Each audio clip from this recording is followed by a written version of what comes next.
October Red. I'm joined by Finchley's ABC's very own, the man that does everything actually, Spencer Oliver. Welcome. How are you? How are we doing? Do you know what? I ain't been introduced as Finchley ABCs for a long time. That's great knowledge, that. Great knowledge. Like that. Yeah, but I get it from you. You teach me everything that I know. Have I been banging on about Finchley ABC? Is that what it is? No. For good reasons. Absolutely. Listen, Finchley ABC is a great club. You know, it's a historic club. We could produce myself, Derek Chisora, Darren Barker was there when he's younger, Anthony Joshua. Great fighters have come through there, you know, and let's get onto it. Anthony Joshua, Saturday night. Do you know what? I was really happy with the performance. Like, you could see him growing into it. Do you know what I'm saying? Like, look, it was all about the rehabilitation of Anthony Joshua. This fight was all about that, installing that confidence, getting that confidence before he goes into the Deontay Wilder fight. By the way, Prince Khalid was at the fight, so he was there at the fight. Did you know that? He was there. He was there at the fight, so he was to do the deal with Deontay Wilder. So I think we do get that. We'll get news on that soon. I think that goes in I think they're talking about January time. So it was all about Joshua reinstalling that confidence in his own ability, and I think that's what he got, because when the fight started, I don't know if you recognise, like when he was throwing his shots, he was holding his feet and he was sort of like, he was throwing shots and leaning away from the shots as opposed to what he needed to be doing, which was stepping in with the shots. And I think as the fight was unfolding, we see that. And then obviously the 7th round, show real knockout. Do you know what I mean? And we needed that. He needed that more than anything. And that will give him a lot of confidence going into the Deontay Wilder fight. So yeah, look, overall, I was happy with it. I was pleased with it. You're always going to get your haters and your critiques saying it wasn't this, it wasn't that, he weren't putting his shots together. And comparing Deontay Wilder with the first round knockout and Anthony Joshua taking 7 rounds. Well, you know what? Styles make fights. Helenius comes to fight. He's a good fighter, by the way. I was impressed with that. And yeah, he come and Joshua done what he had to do. You know, and that was ultimately get the victory and get the show real knockout. And that's exactly what we got. As a fighter, an experienced fighter yourself, when you said that at first, he was like throwing the punches, but when he was throwing the backhand, he was sort of like leaning away rather than stepping forward. As a fighter, what would you say the reason of that could be? Could be, because you're not him, but you're... Maybe the fact that because Helenius is one of those, he's a big guy, he's a big figure, and he was sort of like rangy and all that. And so Joshua obviously not wanting to take any chances early, and like sort of, so where he was not committing with his feet. So he was holding his feet, but he needed to be committing with his feet. And I think as the rounds unfolded, he done that. But like, you know, he said he wanted to do it in his time. He knows what he's got. He's got that experience now. He goes, well, where it feels right. You know, because I think everyone was like, yeah, Joshua's got to go out there, roll the dice. You know, we want to see that aggressive, raw Anthony Joshua, the one that knocks out Dillian Whyte there in 2015, same venue. That's what we need to see. You go, no, but he's now more mature and he's more educated. So I think that what he needs to do is apply that pressure, but educated pressure, with what he does now. You know, not be reckless like the one that Andy Ruiz knocks out. Do you know what I mean? He just got careless and reckless. I think he's learned a lot from that. So look, I think that there was a lot of ticks out of what happened there on Saturday. That's for sure. But yeah, it was all about like the knockout was where you saw him. He just stepped in with a shot and boom. That's what he needed to do earlier, maybe. But he will know. Only he will know that, because he's in there and he knows exactly the timing. And he said that's where he felt that it was right to start putting his foot on the gas and stepping in with the shots. So he was just being a little bit cautious, and look, I think he done a good job, if I'm totally honest. I mean, what do you think about the performance? I thought it was a good performance. Yeah, I agree. You know, he got the knockout. He needed to get the knockout, you know, probably more for himself than for the fans. I would say, once again, he was tentative in the beginning. However, Helenius was a very short notice opponent. Does he really want to take risks? Is he thinking about the Saudi money at the end of the rainbow? So many things. I don't know. He had to deal with the demons he's got to deal with as well. I interviewed him in the week for that, and I said, listen, last time you had last-minute replacement, Baby Miller, he failed a test. In comes Andy Ruiz, and the rest was history. You know what I mean? We knew what it was. Does that play a part in it? And he went, well, of course, of course it does. It's not like I'm not going to think about that. So you can understand this. Like, do you know what I mean? He's been training for Dillian Whyte, who's short, dangerous with a left hook, lets shots go. They've got history, them two. So he knows what Dillian's like. He's boxing a totally different guy, tall, rangy. So I understood why he took his time getting into the fight. The crowd, we were getting boos there as well. They were getting boos there as well. And I'm going, come on, give the geezer a break. Do you know what I mean? And it's like, But to be fair, sorry to interrupt, when the crowd did boo, he stepped up the gears. absolutely. So I think that worked. He was like, nah, forget that. Let's go. Yeah, and that's what he needed to do because it was like after a round or two, you go, come on, Josh, start letting your hands go now, mate. Like he's throwing the jab, he's throwing the single right, and you go, put the shots together. That's what we need to see, and we didn't see enough of that. We didn't see enough of that on Saturday, but look, he knows what he's got to do. Deontay Wilder is the fight that he wants now next, and I think that's the fight that we get.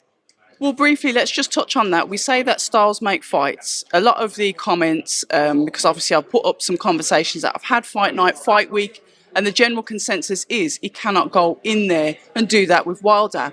However, to counteract that, Wilder often starts off slowly. Yeah. Wilder's often willing to give up rounds.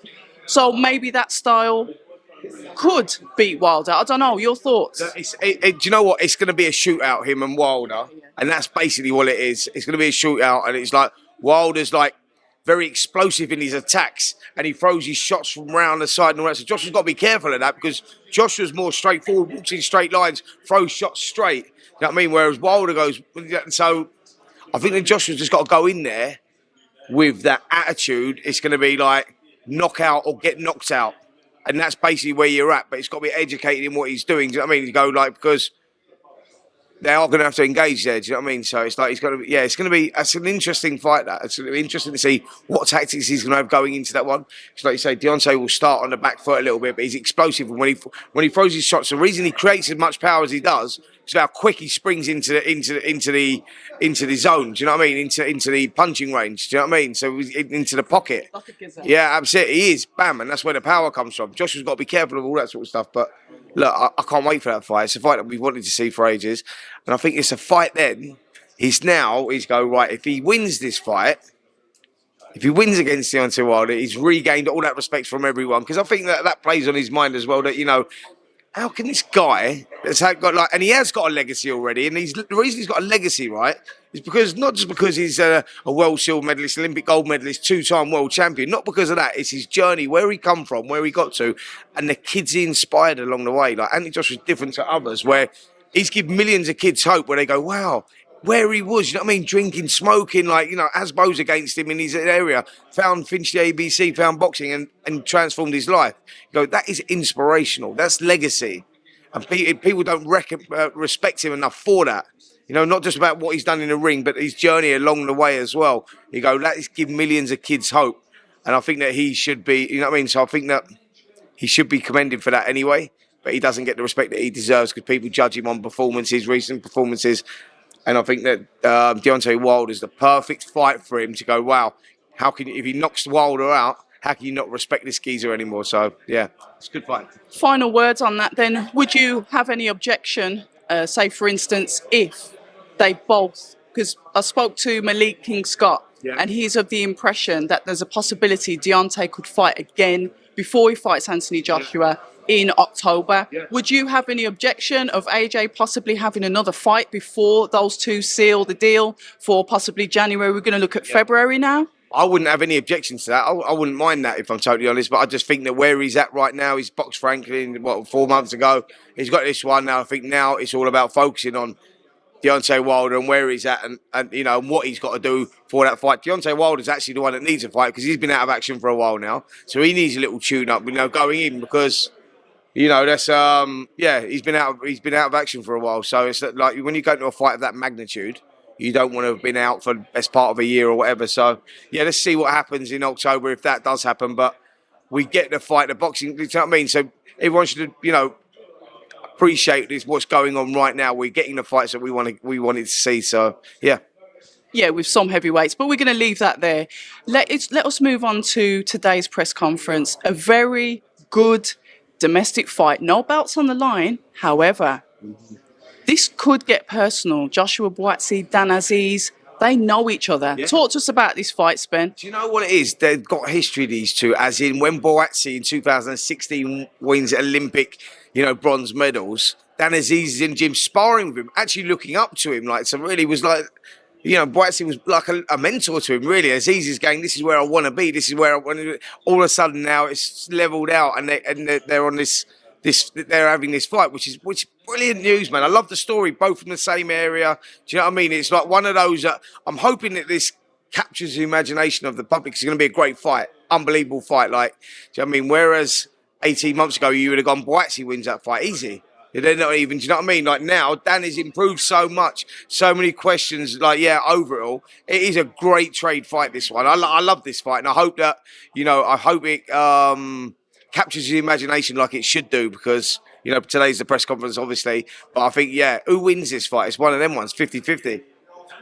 Career progression for the winner and career progression for the loser, because there's only ever one winner in boxing. What happens to the winner first? Well, the winner, they're WBA #1 and #2. So, like, the winner goes on and he boxes for a world title. That's got to be the. Do you know what I mean? This is like a final eliminator for a world title. Do you know what I'm saying? So, yeah, the winner goes on and boxes for a world title, and depending on how the loser loses, we'll see where it takes him. Do you know what I mean? But it's not like, they're both undefeated fighters. So the loser just goes back, he rebuilds and comes again. Fighters get beat. Do you know what I'm saying? But I think that, look, the only winners in this fight, really, the big winners in this fight is the public. Because stylistically, this is going to be unbelievable. Like, it can't be a bore fest. You know what I mean? Whatever way you look at this, like Aziz, as we know, he's a workhorse. He comes in and just looks to grind people down. And Waxy is more of the thinking fight, but explosive, heavy-handed. It's going to be a classic, this. Isaac Chamberlain and Mikhail Lawal. And he said lethal Lawal then, Mikhail Lawal. Yeah.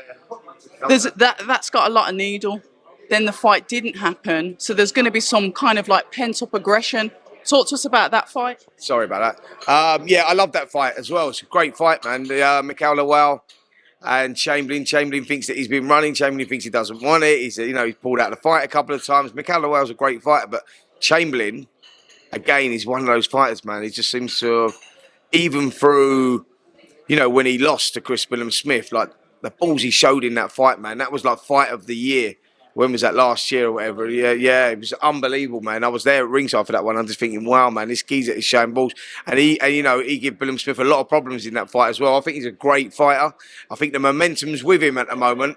It's all about Mikhail Lawal, and can he prove himself? Because he's been going slightly under the radar, if I'm totally honest. And then with what's been going on and the fights being cancelled, etc., etc. Yeah, I think the Chamberlain starts favourite. That's another great fight as well. You know that. That's another great fight. We've got some good fights coming up, to be fair. But Chamberlain's got some real momentum around him at the moment. And, yeah, he probably starts favourite for that one. And finally, any news, any rumours, any whispers on who Richard Riakporhe will be fighting next? As we know now, unfortunately, he's not fighting Jai Opetaia. Yeah, no rumours. Not that you tell me anyway. No, I don't know. I honestly don't know nothing. I'm interested to see, how, it broke down the way that it broke down. Interested to see that. I'm interested to see what his next move is. What's going on, big man? Yeah. So yeah, let's see what happens with that. But I'm not really. Yeah, I'm not sure. I'm not too up on that at the moment. I'm interested to see Ben and see what the reasons were behind them pulling out of the purse bids, etc., etc. There's a reason for it, but let's see what it is. We love it. As per usual, an absolute pleasure. Thank you for always giving us your time. Mr. Talksport, Mr. Boxer, Mr. Ringside, Mr. Ex-Fighter, the presenter. You do absolutely everything. Guys, put some respect on Spencer Oliver's name, please. There you go. Hi, and thank you for watching October Red Boxing. Like, subscribe, and tap the bell for notifications. You can also find us on Instagram at October Red Boxing and on Twitter, October Red UK. And remember, at October Red, we stay ready.